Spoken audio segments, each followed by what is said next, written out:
Subscribe करा, नाही तर जबरदस्ती नाहीये, पेज आवडला तर सबस्क्राईब करा. गाईज, आज मी तुम्हाला शिकवणार आहे आप्पे कसे बनवतात. ही गाईज, गुड मॉर्निंग. तर तुम्ही ऐकलंच असेल की आज काय करणार आहोत आपण. बाय द वे, आप्प्याचा आयडिया हा ना माझ्या दीदीकडनं भेटला, कारण ती येते भाऊबीजे निमित्त. सो तिला आप्पे खूप खाऊ वाटत होते, म्हणून मग मी करायचा विचार केला. आणि जर तुम्हाला एकाच पेजवर इतक्या साऱ्या गोष्टी भेटत आहेत तर मला सबस्क्राईब का नाही करत आहे? सबस्क्राईब करून घ्या लवकरात लवकर. आणि माझे व्लॉग्स नसेल बघितले ते पेजला जाऊन सगळे व्लॉग्स बघा, लाईक शेअर कमेंट सुद्धा करा, जेणेकरून मी तुम्हाला गोड गोड रिप्लाय देणार. तर आप्प्यासाठी मी रात्री डाळ भिजून घेतलेल्या आणि सकाळी वाटण करून मुरायला ठेवून दिलेलं. सो माझ्या भावापेक्षाही ढिला माझा करत आहे, थोडंसं ऍडजस्ट करून घ्या, जसं मी माझ्या भावाला ऍडजस्ट करत असते.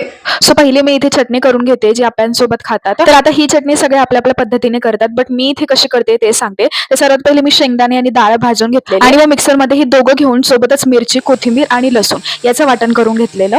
जसं मी माझ्या आयुष्यात लोकांचे बड्डे विसरून जाते, तसंच मी नारळही विसरली आहे ह्यामध्ये टाकायची. सो आपण आता ऍड करूयात. ऍक्च्युली मी लसूणही टाकायचं विसरलेली, म्हणून मी खोबरं आणि लसूण लास्टला ऍड केलेलं. त्यानंतर बघू शकता शेजारचं बाळ कसं बघत होतं माझी रेसिपी. आता हे वाटण झाल्यानंतर ना यात आपण जिरे मोहरीची फोडणी देऊयात. त्यानंतर तुम्ही पीठ बघू शकता किती सुंदर फुगलेलं आहे आणि खूप भारी असं स्मूथ टेक्स्चर आला होता. तर ह्या पिठामध्ये आपण थोडीशी कोथिंबीर आणि मीठ घालून व्यवस्थित त्याला हलवून घेऊयात, फेटून घेऊयात. त्यानंतर फोडणीसाठी मी इथे सेम आपले इन्ग्रेडियंट वापरले, जिरे मोहरी, थोडीशी हिंग आणि लाल मिरची. मला टाइमवर हा कधीच सापडत नाही, बट होपफुली आज सापडेल. आणि मी कुकिंग करताना ना कधीच शांत बसत नाही, काही ना काही माझं चालूच असतं, जेणेकरून मला बोर नाही झालं पाहिजे. बट मला स्वयंपाक करताना बोर नाही होत, स्पेशली अशा काही डिशेस बनवेल तेव्हा. बरं, तर आपण आप्यांचं जे भांडं असतं त्याला तेलाने थोडं ग्रीस करून त्याच्यामध्ये बॅटर टाकायचे आणि तुम्ही बघू शकता ॲज युज्युअली खूप छान झालेले, व्यवस्थित बनलेले. मला तर आधी भीती वाटत होती की ते फुगतात का नाही, कारण खूप कमी टाईममध्ये ते फर्टिलाइज झाले ना. बट ठीक आहे, खूप छान झालेले आणि टेस्टी तर एकच नंबर. ती आली, मग तिचंही आम्ही वेलकम केलं आणि सोबत ती गिफ्टही घेऊन आली होती आम्हाला, हे छोटेसे मिनी परफ्युम्स. आणि त्यानंतर मग मी तिला आप्पे खायला दिले आणि तुम्ही बघू शकता ती काय बोललेली मला. छान झाले.